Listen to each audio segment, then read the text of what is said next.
आज की मुरली में बाबा ने कहा, मीठे बच्चे माया से डरो मत। भले कितना भी भुलाने की कोशिश करे लेकिन थको मत।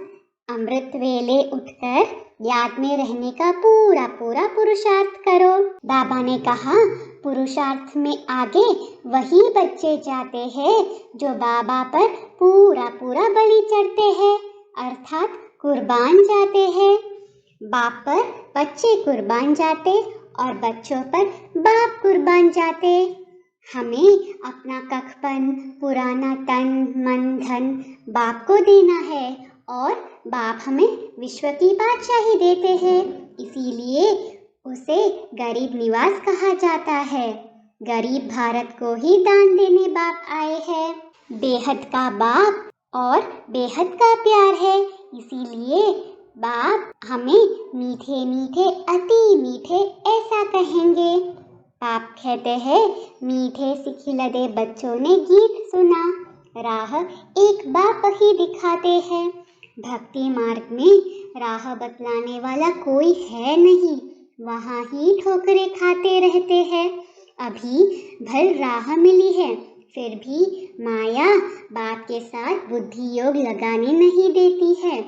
समझते भी है एक बाप को याद करने से हमारे सब दुख दूर हो जाएंगे, फिक्रात की कोई बात नहीं रहेगी, फिर भी भूल जाते हैं। बाप कहते हैं, अपने को आत्मा समझ मुझ पतित पावन बाप को याद करो। बाप ज्ञान का सागर है ना, वही गीता ज्ञान दाता है। स्वर्ग की बादशाही अथवा सद्गति देते हैं। कृष्ण को ज्ञान का सागर नहीं कह सकते, सागर एक ही होता है। इस धरती के चारों तरफ सागर ही सागर है, सारा सागर एक ही है, फिर उनको बांटा गया है। हम विश्व के मालिक बनते हैं तो सारा सागर धरनी के मालिक हम बनते हैं। ऐसे कोई कह न सके यह हमारा टुकड़ा है, हमारी हद के अंदर न आओ। यहाँ तो सागर में भी टुकड़े टुकड़े कर दिए हैं। हम समझते हैं सारा विश्व ही भारत था जिसके हम मालिक थे। गीत भी है, बाबा आपसे हम विश्व की बादशाही लेते हैं जो कोई छीन न सके। यहाँ देखो पानी के ऊपर भी लड़ाई है, एक दो को पानी देने के लिए लाखों रुपया देना पड़ता है। हम बच्चे सारे विश्व की राजाई कल्प पहले मिसल ले रहे हैं। बाप ने ज्ञान का तीसरा नेत्र दिया है, ज्ञान दाता है ही परम पिता परमात्मा, इस समय आकर ज्ञान देते हैं। सतयुग में लक्ष्मी नारायण के पास यह ज्ञान नहीं होगा। हाँ, ऐसे कहेंगे आगे जन्म में ज्ञान लेकर यह बने हैं। हम ही थे, हम कहते हैं बाबा आप वही है, आपने हमको विश्व का मालिक बनाया था। बाप कहते हैं, मेरी मत कोई लंबी चौड़ी नहीं है, वह पढ़ाई कितनी लंबी चौड़ी होती है, यह तो बहुत सहज है।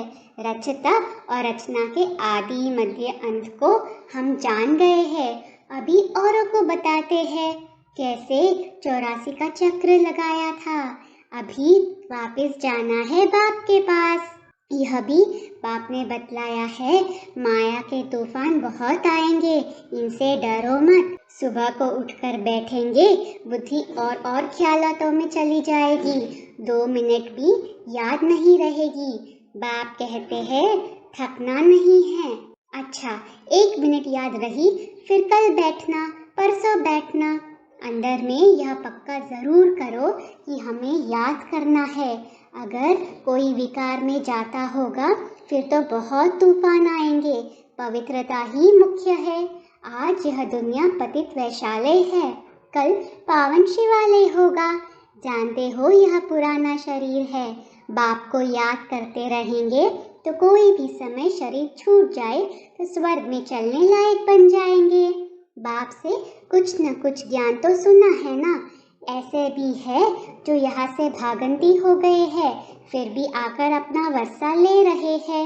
यह भी समझाया है अंतमति सुगति होगी। समझो कोई शरीर छोड़ते हैं, संस्कार ज्ञान के ले जाते हैं तो छोटेपन में ही इस तरफ उनको खींच होगी। भले ऑर्गन्स छोटे हैं, बोल नहीं सकते, परंतु खींच लेंगे। छोटेपन से ही संस्कार अच्छे होंगे, सुखदायी बनेंगे। आत्मा को ही बाप सिखलाते हैं ना, जैसे बाप मिलिट्री वालों का मिसाल समझाते हैं। संस्कार ले जाते हैं तो लड़ाई में फिर भर्ती हो जाते हैं। जैसे शास्त्र पढ़ने वाले संस्कार ले जाते हैं तो छोटेपन में ही शास्त्र कंठ हो जाते हैं, उनकी महिमा भी निकलती है। तो यहाँ से जो जाते हैं तो छोटेपन में महिमा निकलती है। आत्मा ही ज्ञान धारण करती है ना, बाकी रहा हुआ हिसाब किताब चुप तो करना पड़ता है। स्वर्ग में तो आएंगे ना, बाप के पास आकर मालेकुम सलाम करेंगे, प्रजा तो ढेर बनेगी, बाप से तो वर्षा लेंगे। पिछाड़ी में कहा है ना, अहो प्रभु तेरी लीला। अभी हम समझते हैं, अहो बाबा आपकी लीला ड्रामा प्लान अनुसार ऐसी है। बाबा आपका एक्ट सभी मनुष्य मात्र से न्यारा है। जो बाप की अच्छी सर्विस करते हैं उनको फिर इनाम भी बड़ा अच्छा मिलता है, विजयी माला में पिरोए जाते हैं। यह है रूहानी ज्ञान जो बाप रूहों को देते हैं। मनुष्य तो सब शरीरों को ही याद करेंगे, कहेंगे शिवानंद, गंगेश्वरानंद आदि यह ज्ञान देते हैं। यहाँ तो कहेंगे निराकार शिव बाबा ज्ञान देते हैं। बाबा कहते हैं मैं ऊंचते ऊंच हूँ, मुझ आत्मा का नाम है शिव। शिव परमात्माए नमः कहते हैं। फिर ब्रह्मा विष्णु शंकर को कहेंगे देवताए नमः। यह भी रचना है, उनसे कोई वर्षा नहीं मिल सकता। हम आपस में भाई भाई है, भाई को याद करने से वर्षा नहीं मिलेगा। ब्रह्मा बाबा भी तुम्हारा भाई है, स्टूडेंट है ना, पढ़ रहे हैं, इससे वर्षा नहीं मिलेगा। या खुद ही वर्षा पा रहे हैं शिव बाबा से। पहले यहाँ सुनते हैं, बाप को कहता हूँ बाबा हम तो आपका पहला बच्चा हूँ, आपसे हम कल्प कल्प वर्षा लेते हैं, कल्प कल्प आपका रथ बनता हूँ। शिव का रथ ब्रह्मा, ब्रह्मा द्वारा विष्णुपुरी की स्थापना। हम ब्राह्मण भी मददगार है, फिर मालिक बनेंगे। अभी हम जानते हैं हम 5000 वर्ष पहले मुहाफिज बाप द्वारा राज्य भाग्य ले रहे हैं। जिन्होंने कल्प पहले राज्य भाग्य लिया है वही आएंगे। हरे के पुरुषार्थ से पता लग जाता है कौन महाराजा महारानी बनेंगे, कौन प्रजा बनेंगे। पिछाड़ी में हमको सब साक्षात्कार होगा। सारा पुरुषार्थ पर मदार है, कुर्बान भी होना होता है। बाप कहते हैं मैं गरीब निवाज हूँ, तुम गरीब ही मुझ पर कुर्बान होते हो। दान हमेशा गरीबों को ही दिया जाता है। समझो कोई कॉलेज बनवाते हैं, वह कोई गरीबों को दान नहीं होता, वह कोई ईश्वर अर्थ होता नहीं है, परंतु दान तो करते हैं ना। कॉलेज खोलते हैं तो उनका फल मिलता है, दूसरे जन्म में अच्छा पढ़ेंगे, यह आशीर्वाद मिलती है। भारत में ही सबसे जास्ती दान पुण्य होता है, इस समय तो बहुत दान होता है। हम बाप को दान करते हैं, बाप हमको दान करते हैं। हमसे कखपन ले हमको विश्व की बादशाही देते हैं। इस समय हम तन मन धन सब बाप को दान में देते हैं। वे लोग तो मरते हैं तो विल करके जाते हैं, फलाने आश्रम को देना या यह आर्य समाज ले लेवे। वास्तव में दान गरीबों को देना होता है जो भूखे होते हैं। अभी भारत गरीब है ना, स्वर्ग में भारत कितना साहूकार था। हम जानते हैं वह जितना अनाज धन आदि हमारे पास होता है उतना और कोई के पास नहीं हो सकता। वहाँ तो कुछ भी पैसा नहीं लगेगा। मुट्ठी चावल दान करते हैं तो रिटर्न में 21 जन्मों के लिए महल मिल जाते हैं, जागीर भी मिलेगी। फ्रेंड्स, अभी तत्व भी तमो प्रधान होने कारण दुख देते हैं, वहाँ तत्व भी सतो प्रधान है। बाबा कहते हैं कि तुम जानते हो सतयुग में कौन कौन आएंगे, फिर द्वापर में फलाने फलाने आएंगे। कलयुग के अंत में छोटी छोटी टालियाँ मठ पंथ आदि निकलते रहते हैं। अभी हमारी बुद्धि में जाट ड्रामा आदि की नॉलेज है, बाप के पाठ को भी हम जानते हैं। महाभारत लड़ाई में दिखाते हैं 5 पांडव बचे। अच्छा फिर क्या हुआ? जरूर जो राजयोग सीखे वही जाकर राज्य करेंगे ना। आगे हम भी कुछ नहीं जानते थे। बाबा भी गीता आदि पढ़ते थे, नारायण की भक्ति करते थे। गीता के साथ भी बहुत प्यार था। ट्रेन में जाते थे तो भी गीता पढ़ते थे। अब देखते हैं कुछ भी समझा नहीं, डिब्बी में ठिकरी। भक्ति मार्ग में जो कुछ करते आए परंतु उद्धार तो हुआ नहीं। दुनिया में तो कितना झाड़ है, यहाँ भी तो सब पवित्र बन न सके, इसलिए झगड़ा पड़ता है। बाप शरण लेते भी है, फिर कहते हैं बीमारी उछलेगी जरूर।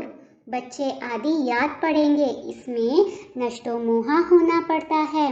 समझना है हम मर गए, बाप के बने गोया इस दुनिया से मरे, फिर शरीर का भान नहीं रहता। फ्रेंड्स, बाप कहते हैं देह सहित जो भी संबंध है उनको भूल जाना है।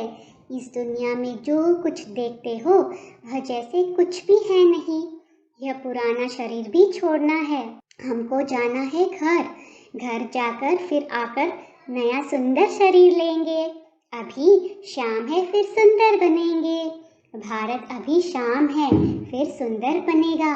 अभी भारत है कांटों का जंगल, सब एक दो को काटते रहते हैं। कोई बात पर बिगड़ पड़ते हैं तो गाली देते हैं, लड़ पड़ते हैं। हम बच्चे को घर में भी बहुत मीठा बनना है, नहीं तो मनुष्य कहेंगे इनसे तो 5 विकार दान दिए हैं, फिर क्रोध क्यों करते हैं? शायद क्रोध दान नहीं दिया है। बाप कहते हैं बच्चे झोली में 5 विकार दान में दे दो तो तुम्हारा ग्रहण छूट जाएगा। चंद्रमा को ग्रहण लगता है ना, तुम भी अब संपूर्ण बनते हो, तो बाप कहते हैं यह विकार दान में दे दो, तुमको स्वर्ग की बादशाही मिलेगी। आत्मा को बाप से वर्षा मिलता है। आत्मा कहती है इस पुरानी दुनिया में बाकी थोड़ा टाइम है, काम उतार देना है, ख्यालात कोई भी उतार देने चाहिए। बाबा जानते हैं अनेक प्रकार के ख्यालात आएंगे, धंधे के ख्यालात आएंगे। भक्ति मार्ग में भक्ति करते समय ग्राहक धंधा धोरी याद पड़ता है तो फिर अपने को चुटकी से काटते हैं। हम नारायण की याद में बैठा हूँ, फिर यह बातें याद क्यों आई? तो यहाँ भी ऐसा होता है, जब इस रूहानी सर्विस में अच्छी रीति लग जाते हैं तो फिर समझाया जाता है अच्छा छोड़ो धंधे धोरी को, बाबा की सर्विस में लग जाओ। कहते हैं छोड़ो तो छूटे, देह अभिमान छोड़ते जाओ। सिर्फ बाप को याद करो तो बंदर से मंदिर लायक बनेंगे। भ्रमरी का कछुओं का भी मिसाल बाप देते हैं, जो फिर भक्ति मार्ग में वो लोग दृष्टांत देते हैं। अभी हम जानते हैं कीड़े कौन है, हम है ब्राह्मणिया, हम भू भू करती हूँ। यह दृष्टांत भी अभी का है, वह बता न सके। त्योहार आदि सब इस समय के हैं, सत्युग त्रेता में कोई त्योहार होता नहीं, यह सब है भक्ति मार्ग के। आप देखो कृष्ण जयंती थी, कृष्ण मिट्टी का बनाया, उनकी पूजा की, फिर जाकर लेक में डुबो दिया।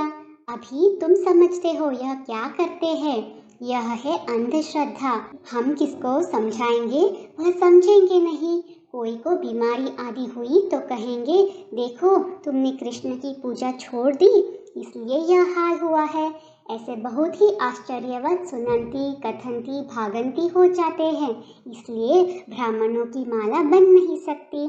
ऊंचते ऊंच यह ब्राह्मण कुलभूषण है, परंतु उनकी माला बन नहीं सकती। हमारी बुद्धि में है यह शिव बाबा की माला है, फिर हम जाकर सत्युग में नंबरवार विष्णु की माला के दाने बनेंगे। हमारा एक एक अक्षर ऐसा है जो कोई समझ न सके। बाप पढ़ाते रहते हैं, वृद्धि को पाते रहते हैं। प्रदर्शनी में कितने आते हैं, कहते भी है हम आकर समझेंगे, फिर गए घर में और खलास, वहाँ की वहाँ रही। कहते हैं प्रभु से मिलने के लिए राह बहुत अच्छी बताते हैं, परंतु हम उस पर चले वर्षा लेवे यह बुद्धि में नहीं आता। बहुत अच्छी सेवा कर रही है ब्रह्मा कुमारियाँ, बस अरे तुम भी समझो ना, जिस्मानी सेवा करते रहते हो, अब यह रूहानी सेवा करो। सोसाइटी की सेवा तो सभी मनुष्य करते रहते हैं, मुफ्त में तो कोई सेवा नहीं करते, नहीं तो खाएंगे कहाँ से। अभी हम बच्चे बहुत अच्छी सेवा करते हैं। हमको भारत के लिए बहुत तरस रहता है ना।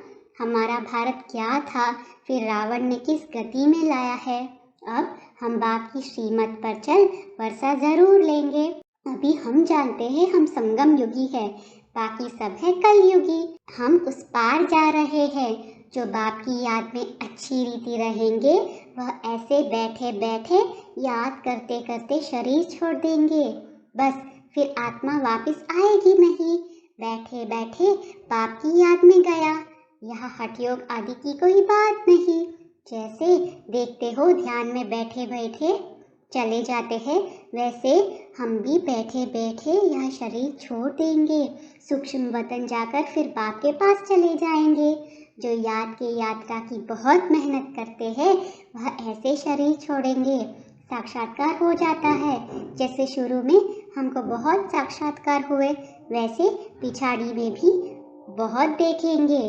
धारणा में बताया है, मंदिर लायक बनने के लिए देह अभिमान छोड़ देना है, रूहानी सेवा में लग जाना है। अब घर जाने का समय है, इसलिए जो भी हिसाब किताब है, धंधे धोरी के ख्यालात है, उन्हें उतार देना है। याद के यात्रा की मेहनत करनी है। वरदान है, योग युक्त स्थिति द्वारा सूक्ष्म व कड़े बंधनों को क्रॉस करने वाले बंधन मुक्त भव। योग युक्त की निशानी है बंधन मुक्त। योग युक्त बनने में सबसे बड़ा अंतिम बंधन है स्वयं को समझदार समझकर श्रीमत को अपने बुद्धि की कमाल समझना, अर्थात श्रीमत में अपनी बुद्धि मिक्स करना, जिसे बुद्धि का अभिमान कहा जाता है। जब कभी कोई कमजोरी का इशारा देता है अथवा बुराई करता है, यदि उस समय जरा भी व्यर्थ संकल्प चला तो भी बंधन है। जब इन बंधनों को क्रॉस कर हार जीत निंदा स्तुति में समान स्थिति बनाएंगे, तब कहेंगे संपूर्ण बंधन मुक्त। स्लोगन है, पहले सोचना फिर करना, यही ज्ञानी तू आत्मा का गुण है। ओम शांति।